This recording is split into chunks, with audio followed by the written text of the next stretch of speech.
I just asked her manager one simple question. Why did this have to be so hard?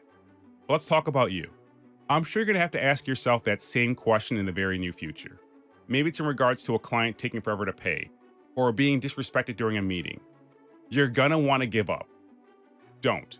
Instead, fiercely advocate for yourself and demand the respect you rightfully deserve. So the first lesson I learned was advocate for yourself. This is the Launch Your Business podcast because we know starting a business is challenging, but it doesn't have to be confusing. Each week, we'll give you the tactical advice and the necessary tools to scale your business without feeling burnt out. I'm Terry Rice, business development consultant and staff writer here at Entrepreneur Magazine. Let's dive in. I recently spoke at a Berkshire Hathaway conference in Las Vegas, which is very prestigious. So the first thought you might have is, well, how'd you even get this gig? I'll get to that in a moment, but really what's most important is what I learned from it. And I'm going to share those lessons. And if you listen, it's going to help you build your business on your own terms. But I'll go back to the question you might be asking. Again, how did you get this gig speaking at this prestigious event? It actually came from me being on a podcast called Organized Chaos, which is hosted by Chris Ronzio.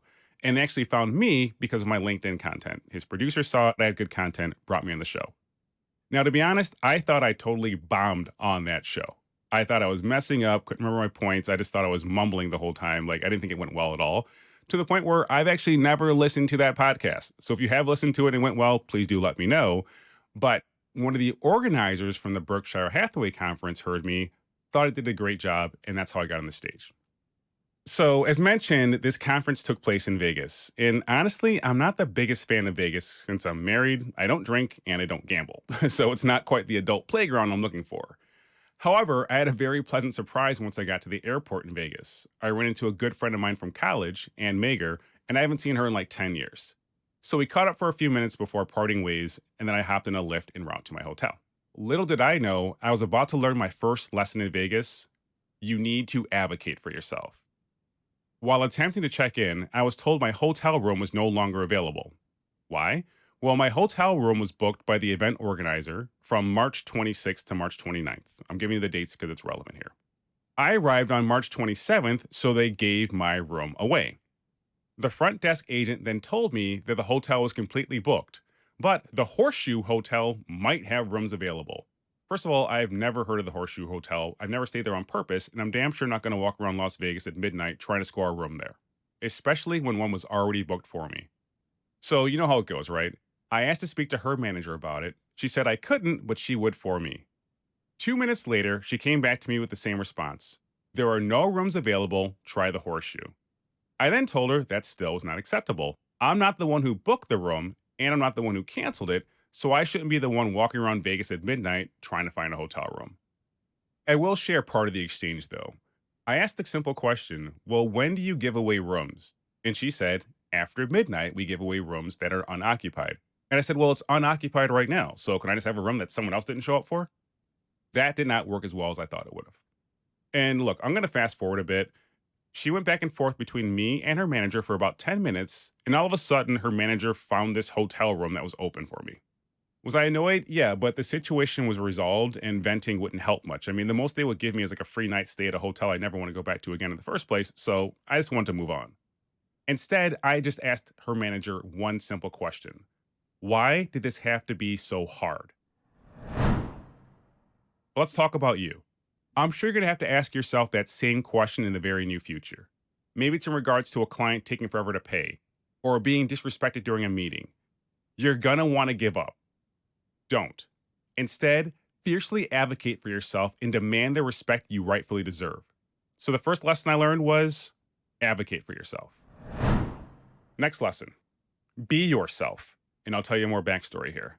My friend Kim Rittberg was speaking at the same conference. She got in earlier that day and recorded a quick video from the event. I watched it as I was unpacking at the hotel. The video was great, but here's what stood out to me. All the guys were wearing blazers, most were wearing suits. I was planning on wearing sneakers and these built pants that kind of look like slacks, but they're very comfortable, and a hoodie. But once I saw all the guys in suits, I started second guessing myself. I was actually tempted to rush out and see if I could buy something that would help me fit in more. I even thought to myself, you know what? A lot of people unexpectedly get married in Vegas. There might be somewhere I can buy a suit in the middle of the night. And if you're following along, the answer is yes. That same guy, me, who would not look for a hotel room at midnight, suddenly felt compelled to go shopping at 1 a.m. But then it hit me. These people all paid to see me on stage. I'm a keynote speaker. I deserve to be here, and I can't deliver the best experience if I'm not comfortable. Back to you. There will be times when you feel like you have to change who you are to fit in. Maybe it's the way you dress, do your hair, or how you talk. You're going to be tempted to conform. Don't. The best version of yourself is all you need to be, but you can't do that if you're pretending to be someone else at the same time. And here's the last lesson I learned. Challenge yourself. After my presentation, this guy in a really nice suit walked over to me. He kind of looked like the type of guy that would complain about the size of the ice cubes at a fancy restaurant, like, you know what I'm talking about. However, I was immediately disarmed by what he said. He said, "Hey, nice shoes. I need to start wearing sneakers too. These events are great, but my shoes are so uncomfortable, I sometimes skip sessions because I don't want to walk that far." So that really shocked me and made me feel more comfortable, but I got to pause now to acknowledge my hypocrisy. I didn't want people to judge me based on how I looked, but I still judged others based on how they looked. So I'm clearly a work in progress here. But back to this incredibly friendly guy in a nice suit.